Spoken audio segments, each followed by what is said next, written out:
तो जाना चाहिए, बढ़िया डॉक्टर स्पेशलिस्ट, सब स्पेशलिस्ट होता है ना, neuro specialist, eye specialist, throat specialist, heart specialist, वो विशेषज्ञ, स्पेशलिस्ट माने विशेषज्ञ। ऐसे ही भगवत जीवन में हमारे भीतर जो प्रश्न है, ये उत्तर कौन दे सकता है? जो अनुभवी संत है वह है स्पेशलिस्ट। हम अनुभवी संत के पास पहुंच नहीं पाते हैं, तो हम जैसे झोला साहब के पास आके हाजिर हो जाते हैं, हम नंबर देख के उल्टा डायग्नोज करते हैं। ऐसा नहीं, उसका कारण अनुसंधान करना पड़ेगा। कैसे? न तद्विधि प्रणिपातना परिप्रश्न सेवया उपदीक्षन्ते ते गणं गणिना तत्वदर्शिना, तत्वद्रष्टा महत्पुरुष। कैसे? न मदगत चित्त मदगत प्राण, ऐसे होना चाहिए। तो उनके सानिध्य में जाने से वो डायग्नोस करेंगे, जो भाई इस कारण, इस बीमारी के कारण तुम्हारा मन भगवत चरण में संलग्न नहीं हो पा रहा है, ये कमियां के कारण। और कमियां देख करके फिर डॉक्टर कहेंगे भाई ये दवा खाओ, और साथ साथ ये खट्टा नहीं खाना, मिर्च नहीं खाना, तेल मिर्च ज्यादा नहीं खाना। ऐसे ही कहेंगे भाई बहिर्मुख लोगों का संग त्याग करो, एकांत में बैठो, आहार शुद्धि, संग शुद्धि, ये सब शुद्धिकरण करो। और साथ साथ ना तुम हरि नाम करो, ये नाम करो, ये नाम जपो, ये है दावा, नाम जप है दावा। और निषेध है तुम्हारा बहिर्मुख लोगों का संग त्याग करो, व्यवहारिक लोग से दूर रहो। जिस व्यवहार से हमारे मन में आसक्ति उत्पन्न होती है, ऐसे संग दोष से दूर रहो। संग दोष सिर्फ मनुष्य का संग ही नहीं, एक व्यक्ति संग, एक वस्तु संग। वस्तु संग भी खतरनाक होता है। वस्तु आजकल क्या होता है, व्यावहारिक जो संग है उससे भी खतरनाक है वस्तु संग। एक मोबाइल, ये मोबाइल पूर्ण रूप से तुम्हारा मन को भगवत चरण से हटा करके, भजन से हटा करके संसार चक्र में ले जाने में समर्थ है एक मोबाइल। हम जान नहीं पाते हैं। टीवी देखते हैं, घर में टीवी है, नाना प्रकार चैनल देखते हैं, ऐसे ऐसे दृश्य है। वो दृश्य देख करके तुम्हारे मन में ऐसे विक्षेप आ जाएगा, जो अच्छे अच्छे भजन, नंदी का भजन लंबा समय के लिए नष्ट कर सकता है। ऐसे है। एक बार हमने तो टीवी टबा देखते नहीं है बहुत दिन, आज घर छोड़े हैं हम, मान लो व्यवहारिक विषय से हम दूर रह रहे हैं, 45 साल हो गया हमारा, क्या और ज्यादा 2-4 साल ज्यादा होगा, दूर रहते हैं। सिनेमा टीवी 50 साल हो गया, कोई डिटाच्ड। 50 साल पहले जब गृहस्थ में थे तब उस समय देखा है कि नहीं, 2-4 उतना हमारा आकर्षण नहीं था, हम ज्यादा देखते नहीं थे। प्रेम सरोवर रहते हैं तो टीवी में हो रहा महाभारत, हमने सोचा ये तो भाई भगवान की लीला का था। महाभारत तो हमारे लिए एक ग्रंथ है, आस्वादनीय है, उपासना के विषय है, तो चलो देखने में कोई दोष नहीं। हमने गए देखने के लिए, महाभारत हो रहा था, द्रौपदी का वस्त्र हरण। अरे भगवत विषय है कुछ, भगवत विषय तो वह नहीं हो रहा, वह हो रहा तो प्राकृतिक विषय, हिंसा, दंभ, व्यभिचार। हमको वही देख रहे हैं ना, हम क्या देख रहे हैं? नाम तो है ये अच्छा है, ठीक है, ये पुरानी कथा है, ठीक है, लेकिन पुरानी कथा में भी ऐसे ऐसे चैप्टर है जो कि विक्षेप पैदा करने में बहुत समर्थ है। ऐसा नहीं पौराणिक है, पौराणिक होने से होगा नहीं। कोई कोई चैप्टर है जो कि साधक के लिए वर्जित है। हमारे 1 महीने का भजन नष्ट हो गया, विक्षेप हो गया, ऐसे विक्षेप हो गया, हमारा भजन से मन छूट गया। भजन में देखते जैसे हम खो गया, तब से हमने कान पकड़ लिया, बाबा महाभारत बाबा दंडवत प्रणाम, हमारा जरूरत नहीं। मतलब लीला चिंतन से मन हट गया, भगवत माने भाव ही हट गया, भाव ही, मन ही दूषित हो गया। लीला चिंतन पिंतन छोड़ो, पहले तो मन तो शुद्ध होना चाहिए, शुद्धिकरण। मन ही हमारा दूषित हो गया है ना। तो ऐसा नहीं ये संग दोष माने बहिर्मुख लोगों का संग नहीं है, जो विषयी लोगों का संग है, ऐसे नहीं है। एक वस्तु संग, एक व्यक्ति संग, यह है वस्तु संग, बड़ा खतरनाक है। आजकल जो साधन करना चाहते हैं, जो परमार्थ लोभी है, चाहे गृहस्थी हो चाहे बैरागी हो, बैरागी के लिए विशेष करके तो मोबाइल से डिटैच रहना बहुत जरूरी है। व्हाट्सएप आप सब क्या है, हमको देखना भी आता नहीं है। हमारा है मोबाइल, हम भी यूज करते हैं। अब क्या करें, भक्त लोग ऐसे बात करने के लिए आग्रही होते हैं। कभी कभी जरूरत से हमको संपर्क करना पड़ता है, जरूरत से। अभी तो जरूरत से भी ज्यादा हो रहा, ज्यादा दुखी हो जाते हैं। 7-7 दिन 10-10 दिन हो जाता, बात नहीं करते हैं। कोई रोते हैं, कोई पीटते हैं, कोई तो नाना प्रकार कहते हैं। क्या तो कुछ मजबूरी है। उनका रोना ठीक है? मानो आपके देखो, वो तो आपको भगवत बुद्धि करते हैं। हमारे गुरु है, गुरु के सानिध्य में जाएंगे, या फोन से भी कम से कम गुरु के मुख से थोड़ा सा शब्द श्रवण करेंगे। हमारी जो व्यथा है, हमारी जो जिज्ञासा है, वो गुरुदेव निरसन करेंगे, वो तो चाहेंगे। तो उसके लिए हम ठीक है, हम गुरु में मन रखना ठीक है। लेकिन हम तो भाई सब शिष्यों में मन नहीं रख सकते हैं। जो सबके प्रति हमारे ऐसा तो होना संभव नहीं है ना। हजारों है, कहाँ से किससे हम संपर्क करेंगे। बहुत दुखी हो जाते हैं, सुबह सुबह गुरुदेव है एक तो प्रणाम करेंगे, वाह भैया। तो ऐसे हजार हैं, तो एक एक प्रणाम करेंगे, राधेश्याम करेंगे, तो हो गया ना, छुट्टी हो गया। भजन से हम हट जाएंगे ना। तो इसीलिए हम मजबूरी है, हमारा मोबाइल हमको रखना ही नहीं है, सुबह हमको देखना ही नहीं है, उसको बंद करके रखना है। एक जिज्ञासा, बोलो। हमारे मन में कोई भी प्रकार की जागतिक विषय भावना अगर हो, और हम किसी महत् पुरुष के श्री चरणों में वो वक्तव्य रखें, उसको प्रस्तुत करें, तो वाणी के प्रभाव से तो वो लाभ पहुंचाएंगे ही महापुरुष। क्या एक आध्यात्मिक शक्ति भी उसमें निक्षेप करके उस विषय में? देखो, वो शब्द में ही अगर वो अनुभव संपन्न है, अनुभवी है, तो वो शब्द में दम रहता है, शक्ति रहती है। अगर अनुभवी नहीं है, भजन करते नहीं है, उतना भगवत भजन में उतना तल्लीनता तन्मयता है नहीं, बस शब्द प्रयोग में बहुत माहिर है, कुछ किताबी विद्या है, बड़ नाना प्रकार श्लोक उच्चारण कर देते हैं, ऐसे हैं, लेकिन अनुभव संपन्न है नहीं, साधन में उतना शक्ति है नहीं, तो वो शब्द में विशेष कुछ मंगल होता नहीं है। और जो साधन संपन्न है, अनुभूति संपन्न है, जो भगवत कृपा कुछ प्राप्त कर चुके हैं, जिनमें भगवत शक्ति कुछ है, ऐसे शक्ति संपन्न महापुरुष के मुखोद्गीर्ण जो वाणी, वो वाणी मंगलप्रद होता है, उसमें शक्ति है। इसीलिए तो सत्संग क्यों करते हैं? किताब में ही तो बहुत सारे हमको अच्छा वाणी मिलता है। अरे महापुरुष जो कहेंगे, ये शब्द तो किताब में मिल जाएगा हमको ना। और अच्छा, बड़ी सुंदर शब्द शैली, बड़े वचन भंगी, उसके माध्यम से बड़ी सुंदर उसमें लिखा गया है, तो किताब पढ़ने से सत्संग हो जाएगा।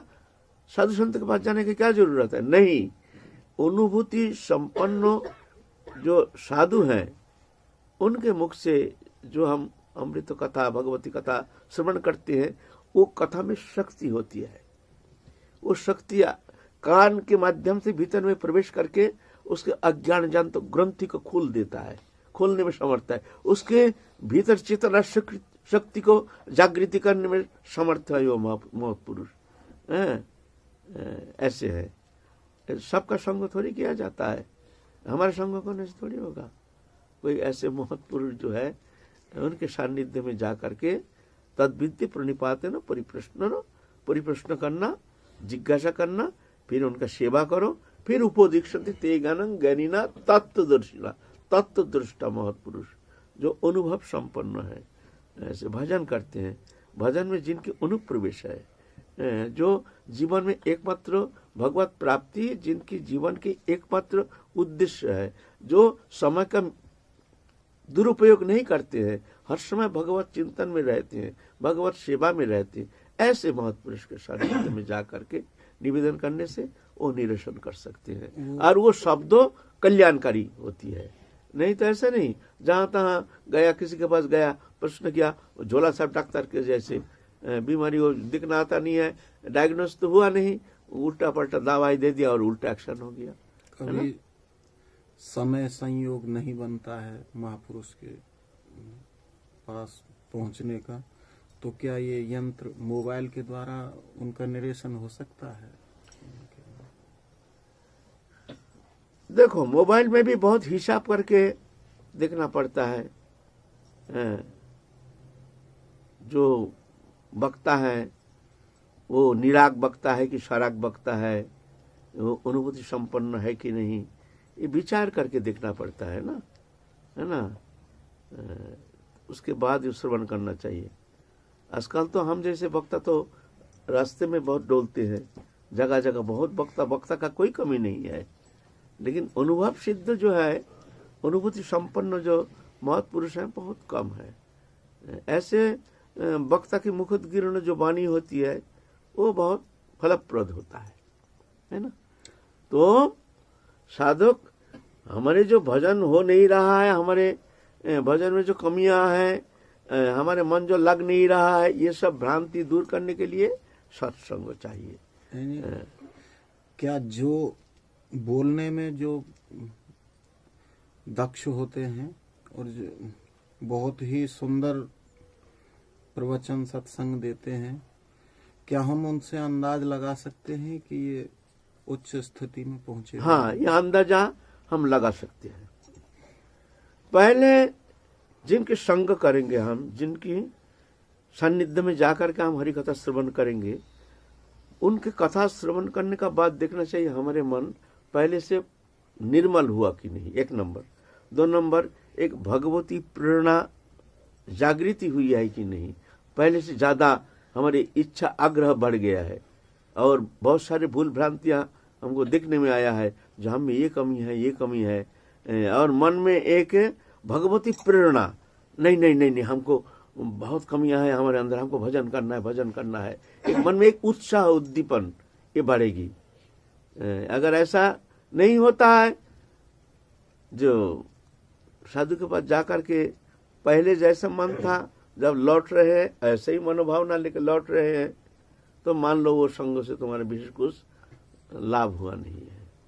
ये विचार करना पड़ेगा। जो वहां हम गए हैं या जाएंगे, क्या हमको कुछ लाभ मिलता है? क्या हमारे मन में भगवती एक प्रेरणा, एक उद्दीपन हो रही है कि नहीं, ये देखना चाहिए ना।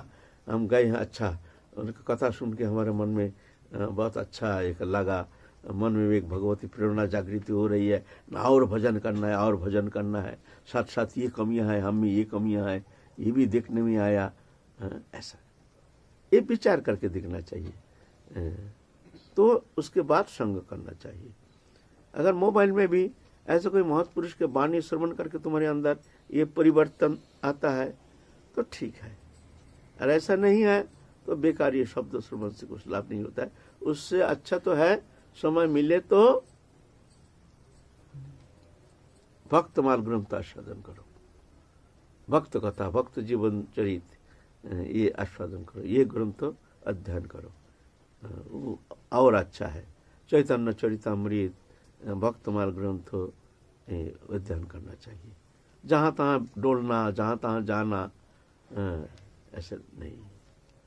बाबा, ऐसे संग करने के बाद 2-3 दिन तक तो अच्छा भजन होए, फिर उसके बाद फिर वही अपने वापस शेड्यूल पे आ जाए, तो ऐसे में क्या समझना चाहिए? देखो, जैसे गांव में मैया लोग रसोई करते हैं लकड़ी से, तो क्या करते हैं, चपटा बैठा करके अग्नि जला करके अपना दूसरा काम करते हैं। वो उबलता रहता है। तो अग्नि क्या होता है, जलते जलते मुंह के सामने आकर के वो बुझ जाता है। तो नियम है उसको हिला करके फिर भीतर थोड़ा दे करके फिर जाके दूसरा काम करते, कम 5-7 मिनट 10 मिनट जितना समय वो जान लेते हैं इतना समय तो चूल्हा अब हमारा बुझेगी नहीं। तो ऐसे है। तो ऐसे ही हम लोग जब सत्संग करते हैं, साधु संग करते हैं, तो कुछ समय के लिए या कुछ दिन के लिए हमारे मन में ऐसे भगवती प्रेरणा, एक उत्साह, एक उद्दीपन, एक निर्मलता, अंतःकरण की एक स्वच्छता देखने में आता है, अच्छा लगता है। नहीं, वृंदावन धाम में आए हैं, अच्छा है, सुंदर है, भजन होना चाहिए। लेकिन जब बाहर जाते हैं फिर जाके वहाँ घोल मिल जाता है, फिर जाके धीरे धीरे धीरे धीरे सीमित हो जाती है, हमारी उत्साह उद्दीपन नष्ट हो जाता है। जानते हैं भजन करना, लेकिन उत्साह वो नष्ट हो जाता है। ये कारण है संग दोष। जैसे संग ऐसे रंग। बहिर्मुख लोगों का संग में रहने के कारण मनोवृत्ति धीरे धीरे इस तरह से नष्ट हो जाता है। तो उस स्थिति में लकड़ी जलाना चाहिए, माने बीच बीच में साधु संग करके लकड़ी को माने भीतर जैसे दे देते हैं, ऐसे ही फिर उत्साह को जगा करके बढ़ा करके फिर जाओ, फिर जल्दी आ जाओ। इससे माने उसको बूतने मत दो, बूत ना जाए अग्नि। उसके पहले आकर के फिर उसको लकड़ी को हिला करके भीतर दे करके फिर अब क्या करें, अब तो करना पड़ेगा, ऐसे ही करना तो पड़ेगा। हमको तो चलना है, हमको तो रुकना नहीं है, हमको तो इस तरह से संसार चक्र में फंसना नहीं है। जब मानवत्व तो मिल गया है, प्रभु ने दिया है, गुरु कृपा करके हमको मार्ग भी बताए हैं, अब हमको रुकना नहीं है, चलना है, उसके लिए जो भी करना है हमको करना है। ऐसे भावना लेकर के साधक को उत्साह के साथ आगे बढ़ने के लिए प्रयत्न करना चाहिए। एक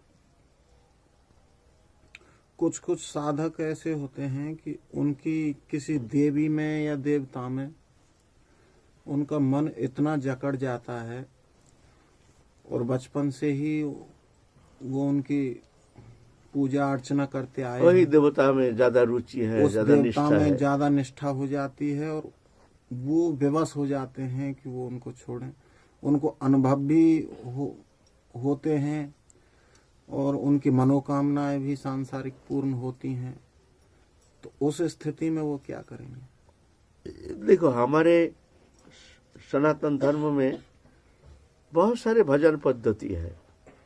उपासना 4 प्रकार, सात्विक, राजसिक, तामसिक और निर्गुण उपासना। भगवान गीता में कहते हैं जो दूसरा देवता में भक्तिमान है वो मेरा ही उपासना करते हैं, लेकिन अविधि पूर्वक। जयपन्न देवता भक्ता जजंत श्रद्धा निता तेहोपि मामे बकोन्त जजंत अविधि पूर्वकम। ये विधि पूर्वक नहीं है। भगवान की उपासना होने से समस्त देवताओं का उपासना हो जाती है। एक पेड़ के नीचे पानी डालने से पूरा पेड़ ही पुष्ट हो जाता है, डाल पत्ता सब में पहुंच जाता है ना। ऐसे ही भगवान राधा कृष्ण के उपासना करने से, हमारे राधा रानी की उपासना करने से समस्त, वो तो सब आद्या शक्ति है, सर्व पड़े है, सबसे पड़े है। तो इसीलिए एक राधा रानी की उपासना करने से ही समस्त देवताओं को उपासना हो जाती है ना। दूसरा देवता में जो भक्तिमान है वो देवता क्षुद्र बुद्धि, माने जो क्षुद्र कामना है उसको पूर्ण करते हैं। सांसारिक कामना, धन जान पुत्र वित्त वैभव ये सब वस्तु प्रदान कर सकते हैं, लेकिन वो प्रेम प्रदान नहीं कर सकते। वो तो एकमात्र राधा रानी प्रदान कर सकते हैं। इसीलिए भगवान कहते हैं जानती देवव्रता देवान पितृन जानती पितृव्रता भूतानी जानती भूत जानती मज्जा जिनोपि मम। जानती देवव्रता, जो देवलोक का उपासना करते हैं, क्षुद्र देवताओं का जो उपासना करते हैं, वो मरने के बाद देवलोक जाता है, स्वर्गलोक जाता है, देवलोक। जानती देवव्रता देवान पितृन जानती, यह सात्विक उपासना। पितृन जानती पितृव्रता, पितृलोक की उपासना करते हैं, वो पितृलोक जाता है। पितृलोक एक लोक है, वो भी अच्छा लोक है, दिव्य लोक है, वो आनंद प्राप्त करते हैं जब तक सुकृति रहती है। उसके बाद फिर जाके मर्त्य लोक में आ जाता है। भूतानी जानती भूतेज्जा, और भूत लोग तंत्र मंत्र जंत्र ये सब करते हैं ना, भूत प्रेत का उपासना करते हैं, यह तामसिक उपासना। ये मर के भूत होता है, भूत बनता है। भूतानी जानती भूतेज्जा, भूतेज्जा भूत का उपासना करते हैं तो भूत होता है मर के, यह तामसिक उपासना है। और पितृ जानती पितृव्रता राजसिक उपासना है। और देवलोक का उपासना करते हैं, ये सात्विक उपासना। और मज्जाजी नोपिमाम, जो मेरी उपासना करते हैं वो मेरे को प्राप्त करते, यह निर्गुण उपासना सर्वोपरि है ना। तो राधा कृष्ण उपासना ही है हमारे सनातन धर्म में सर्वश्रेष्ठ उपासना।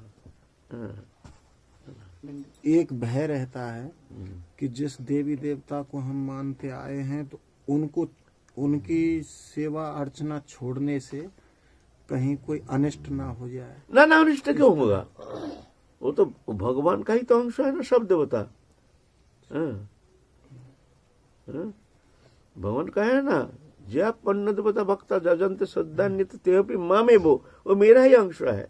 अहं ही सर्वज्ञानं भोक्ता च प्रभुरेव च न तो मम भी जानते तत्व न तस्वंती थे। मेरे को जान नहीं पाता है, मैं समस्त यज्ञ के भोक्ता हूँ, मैं मूल आदि हूँ। बाबा रामकृष्ण परमहंसदेव पहले माता की पूजा करते थे, परंतु ठाकुर जी में भी उनको पीछे जो है इस तरह इतनी मतलब गहराई में पहुंचे हैं, तो ना तो माता जी को ही छोड़े और ना ही ठाकुर जी को छोड़े। ना वो तो साधन करके वो तत्ववेत्ता, वो तो पहुंचे है उस स्थिति में, अनुभव सिद्ध है, वो तो जुगावतार है, वो तो साधारण मनुष्य जैसे है नहीं। वो तो दिखाए हैं सर्वधर्म समन्वय, कोई भी मार्ग अपनाओ उस मार्ग पकड़ करके तुम वहां पहुंच जाओगे, सभी ठीक है। ऐसे सर्वधर्म समन्वय, ज्ञान मार्गो, योग मार्गो, तंत्र मार्गो, भक्ति मार्गो दिखाते हैं। सब भगवत उपासना के एक एक मार्ग मात्र है, जिसके जैसे संस्कार है तदनुसार उस मार्ग अवलंबन करके वो उस स्थान पर पहुंच जाते हैं। आप दक्षिणेश्वर में जाएंगे तो देखेंगे पहले राधा कृष्ण का मंदिर है। अब गए हैं कोई दक्षिण जहाँ रामकृष्ण परमहंस देव भजन करते थे, बड़े सुंदर रमणीय रमणीय बहुत सुंदर था। हम जाते थे वहाँ, हमारे उस पर रहते थे हम, और जब भी समय मिलता था तो वहाँ रामकृष्ण परमहंस देव के वहाँ चले जाते थे। गंगा के किनारे बहुत सुंदर मनोरम स्थान है, मंदिर है, पहले राधा कृष्ण का मंदिर जुगल उपासना, फिर जाके देवी मंदिर है बगल में।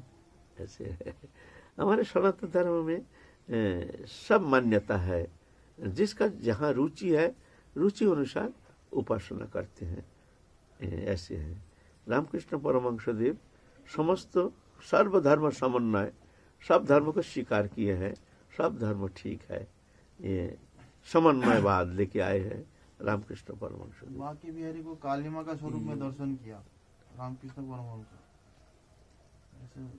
हो सकता है, इसमें क्या है, शक्ति शक्तिमान अभिन्न है, शक्तिमान का ही शक्ति है, तो शक्ति अलग शक्तिमान अलग ऐसे तो होता नहीं है। सूर्य के किरण और सूर्य ये तो अलग नहीं है, अग्नि के दाही का शक्ति और अग्नि ये तो अलग नहीं है, एक ही है। ऐसे ही भगवान और उनके जो शक्ति एक ही है, राधारानी और कृष्ण में और राधारानी में कोई भेद नहीं। ऐसे बाबा कल आप जैसे बताए कि गुरु की प्रसन्नता मुख्य है, हमारी प्रसन्नता से कुछ फर्क नहीं होता, जैसे कि आपने बोला लोग मीठा खिला खिला के मार भी देते हैं। तो ऐसे ही जैसे मोबाइल है, मोबाइल पे हम फोन मिला रहे हैं, हमको तो पता है हमारे गुरुदेव का समय कितना कीमती है और उनको मोबाइल पे बात करना पसंद नहीं है, हम तो वो इसीलिए ही मिला रहे हैं कि हाँ हमारी वो हमसे बात करें, हमारी प्रसन्नता हो। तो क्या इसमें भी कुछ सेवा में वही वाला भाव आ जाएगा कि हमारी प्रसन्नता हुई?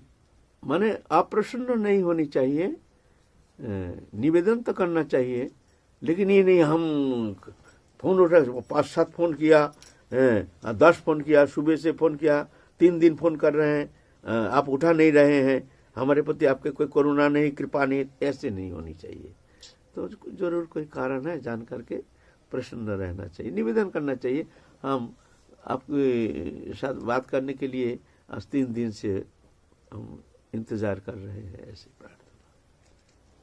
बाबा जैसे लाडू दीदी पहले भोलेनाथ को और माता पार्वती मैया को ही अपना सब कुछ सर्वस्व जानते थे, परंतु उन्हीं की प्रेरणा से, उन्हीं की आज्ञा से फिर उनसे कहा गया कि मैं तुम्हारे माता पिता नहीं हूँ, तुम्हारे माता पिता चलो वहाँ राधा ब्रज में ठाकुर जी।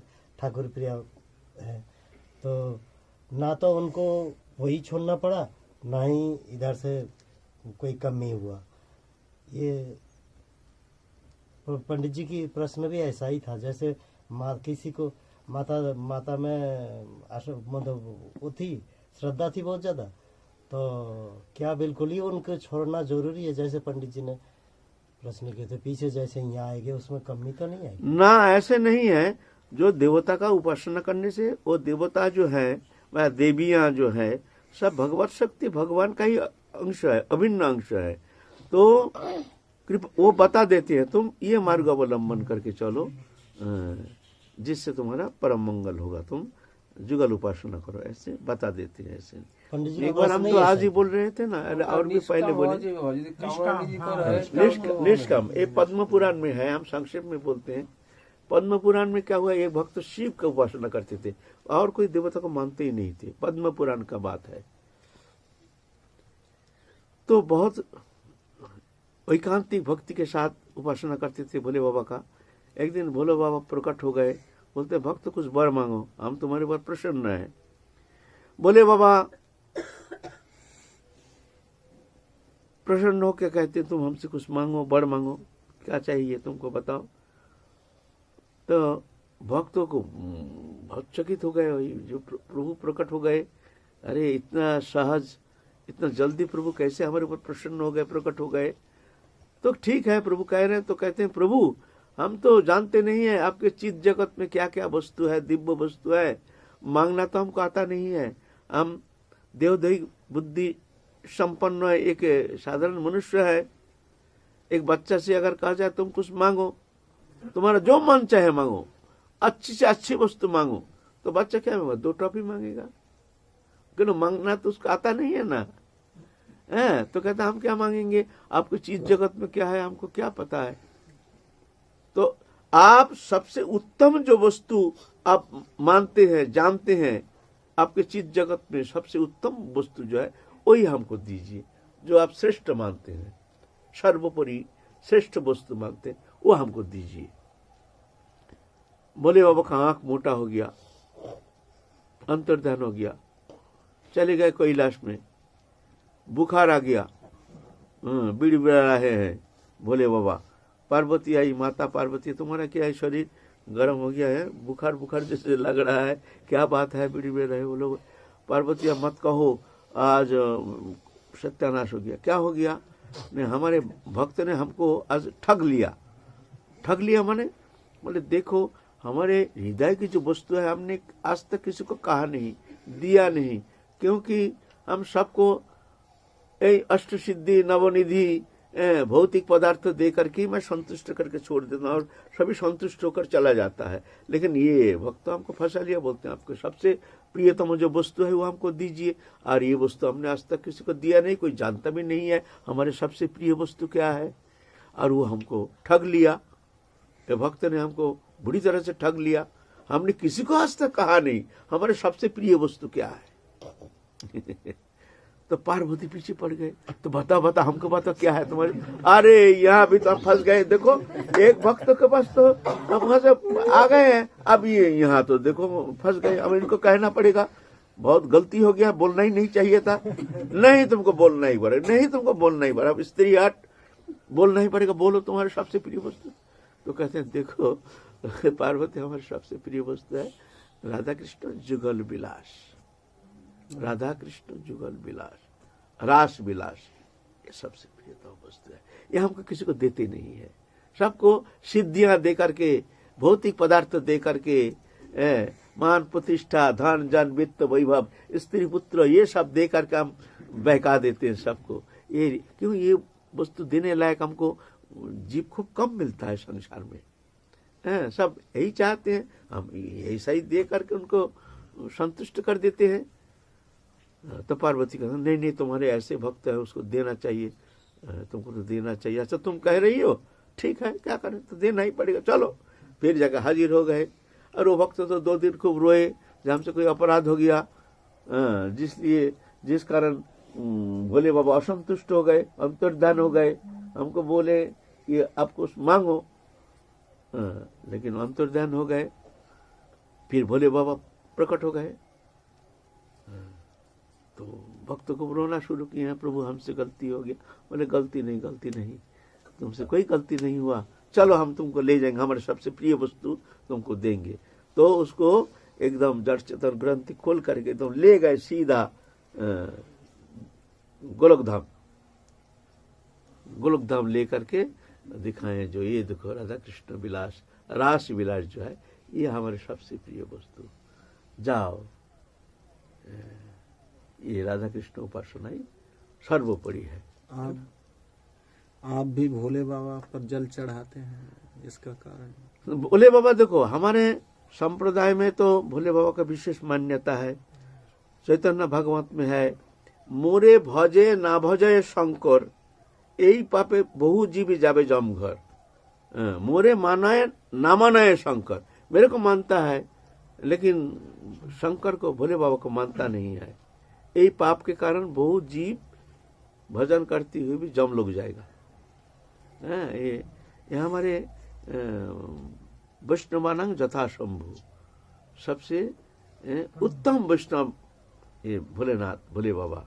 इनकी उपासना करने से, ये प्रसन्न होने से भगवान प्रसन्न होते हैं, और भोले बाबा प्रसन्न होने से हमको सहजलभ्य हो जाता है। वो प्रेम भक्ति जो है, राधा कृष्ण जुगल प्रेम भक्ति जो है, सहजलभ्य हो जाता है इनकी कृपा से। तो इसलिए हम ये नहीं भोले बाबा से हम कोई वस्तु मांगते हैं, हम कुछ मांगते ही नहीं, कुछ चाहते ही नहीं।